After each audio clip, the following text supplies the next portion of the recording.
Law et management, procédure et sciences de gestion.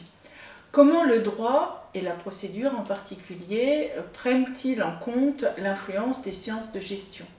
Le phénomène, en effet, n'est pas nouveau et l'on constate à différents niveaux que les sciences de gestion tendent à organiser de plus en plus les activités, quelles qu'elles soient, commerciales ou non commerciales.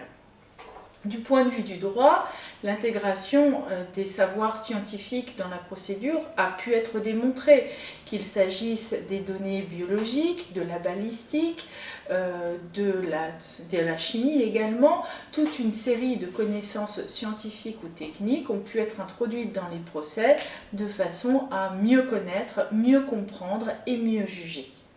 Est-ce que les sciences de gestion vont influencer le discours du juge de la même façon que les autres types de sciences que l'on qualifie souvent de sciences dures? La qualification de science juridique est parfois utilisée par la doctrine. Pourtant, elle est beaucoup discutée. Est-ce qu'on peut parler d'une science du droit ou pas? La question finalement est purement académique. Ce qui nous intéresse, nous, c'est de constater que le juriste a toujours organisé sa façon de penser selon un système cohérent. Il est bien souvent présenté sous la forme d'un syllogisme. Il est courant de trouver d'ailleurs la formulation suivante: si tous les A sont B et si tous les B sont C, alors tous les A sont C.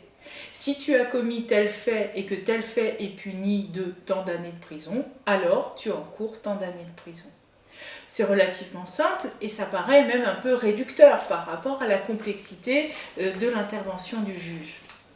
Ce qui nous intéresse surtout, c'est de constater que ce système de raisonnement constitue une véritable logique propre, mais que cette logique propre n'est pas exclusive d'autres logiques. C'est-à-dire que le juge qui va mettre en œuvre son système de référence, c'est-à-dire le droit et la procédure, eh bien ce juge va comprendre également, dans la mise en œuvre de ses propres règles de référence, d'autres connaissances qu'il va intégrer à sa réflexion. Il suffit pour s'en convaincre, par exemple, de constater l'hypothèse d'une filiation. Dans une filiation, c'est assez simple. Je demande si A est bien le père de B. Le juge devra dire si A est le père de B. Pour dire si A est le père de B, il va demander à la science de lui dire si, conformément aux règles d'identification biologique, A est bien le père de B. Donc on voit que finalement, les démonstrations biologiques vont s'inscrire dans un système de réflexion relativement simple. On trouve la même chose dans la balistique.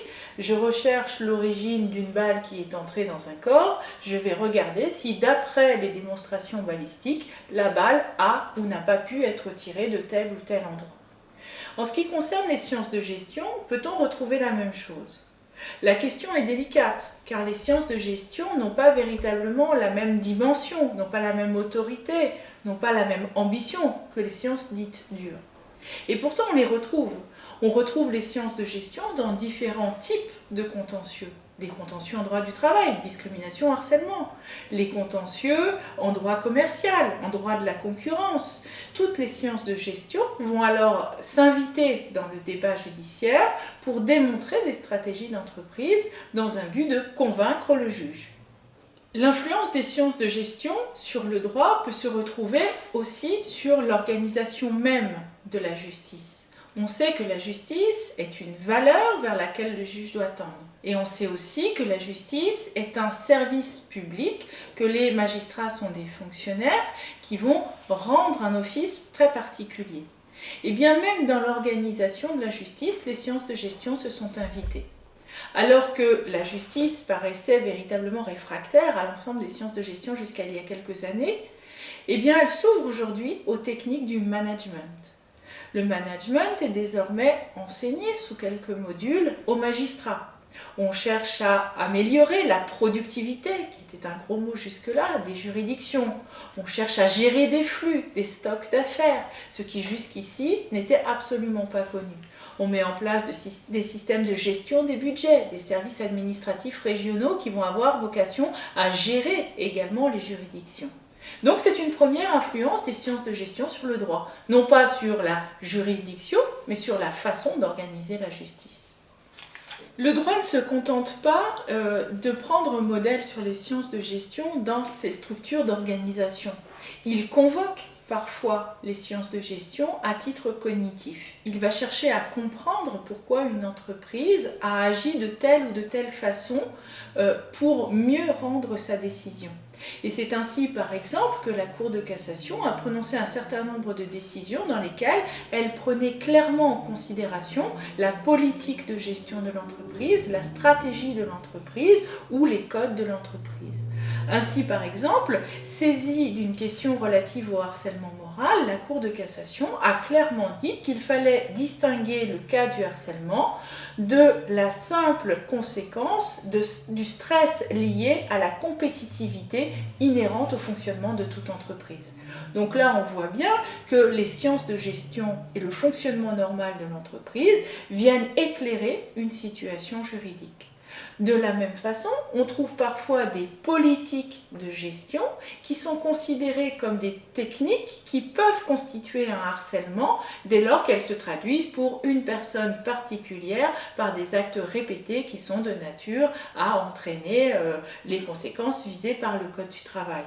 On n'ira pas plus loin sur ce sujet, mais ce qui est intéressant de constater, c'est que la Cour de cassation est allée rechercher le terme même de politique de gestion ou de méthode de gestion, qui sont des vocables qui sont traditionnellement utilisés dans les sciences de gestion.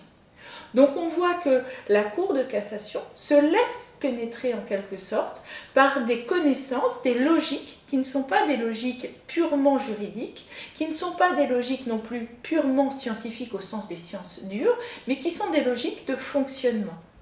La Cour de cassation utilise encore les sciences de gestion à différents niveaux. C'est ainsi qu'elle a déjà relevé que des décisions qui sont économiquement fondées ne sont pas frauduleuses. Cette notion de fraude est fondamentale dans la perception des méthodes de gestion par la Cour de cassation.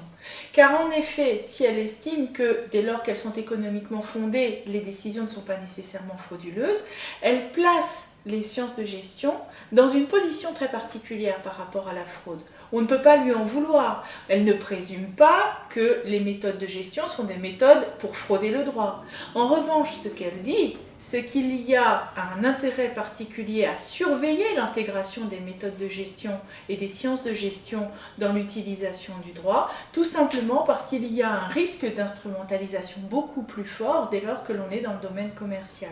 Donc il y a des risques très particuliers.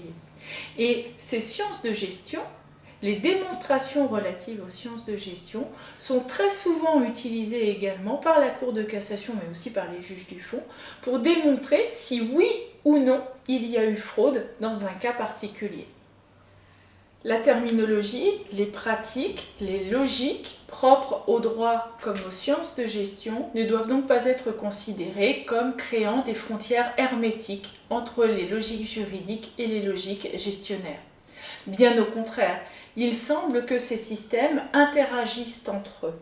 Il semble également que lorsqu'une question économique se pose, le juge n'hésite pas à aller chercher dans des logiques qui sont hors du droit, et notamment les logiques gestionnaires, les éléments qui lui permettent de parvenir au plus près de la solution qu'il considère la plus juste.